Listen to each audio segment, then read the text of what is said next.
There's a hang of a lot of success out there. And I bet it's in your schools at the moment. If you look at the data, and I've got a reasonable amount of data, and if you look at the data from PISA and all the assessments, there is so much success out there. As a profession, there is success out there, and I think building a coalition of that success and working from that, esteeming teachers and their expertise, and it's just how we can get using that power to spread it. If you constantly are going to look at the malaise of what's out there in classroom land, you miss the point. There is so much success. I'm not being Pollyannish and saying there's all success. But starting from that coalition of success, identifying it, privileging it, esteeming it, and understanding is what this is all about. 95 to 97% of things that we do to kids enhances achievement. All you need to enhance achievement is a pulse. And so when Mr. Gove went to bed last night and came up with a new idea, it will work. Every time you have a new innovation in your school, it will work.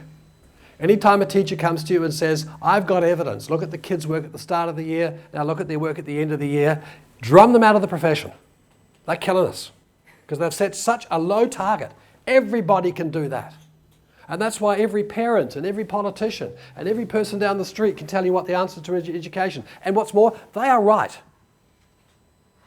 if we set the benchmark at 0. We are not in the business of enhancing achievement because that's a trivial thing to do.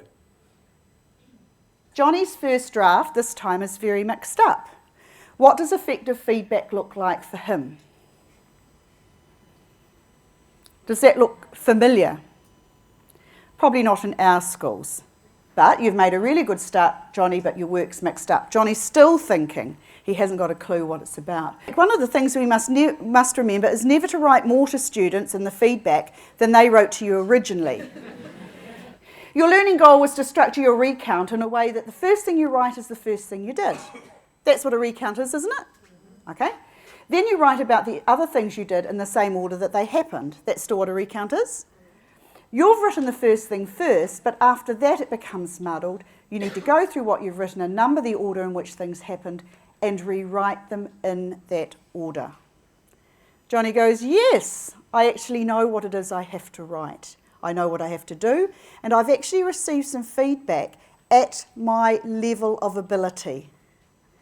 Because if I've never really written a recount before, and I'm new to writing recounts, I need my writing at that level. Oh, is that what I have to do? Okay? And this is where I really want to focus in this session this afternoon. The purpose of feedback is to close the gap. This is where I am now, but this is where I should be. This is where I should be. This is our learning intention, isn't it? This is where I am now, and this is actually what I need to do to close that gap. I think one of the things about the whole visible learning work is that if you come to the Osiris courses and you expect you're going to get a workbook, you're going to get a script, you're going to get a set of procedures to do, then I'm sorry, you're going to be disappointed. Many of the time, all you get is permission to keep doing what you're doing so successfully. And it's how you then can work and have that collaborative impact across the school and make a difference in the whole school as to the impact that we're having on our kids. And also to understand what we as the adults in this business, the ones who get paid to do this business, do we have a common understanding of what that impact is? Like merely changing learning is not enough. We have to change it to a substantial degree. And what does that look like? And I think that's the true power of what we do.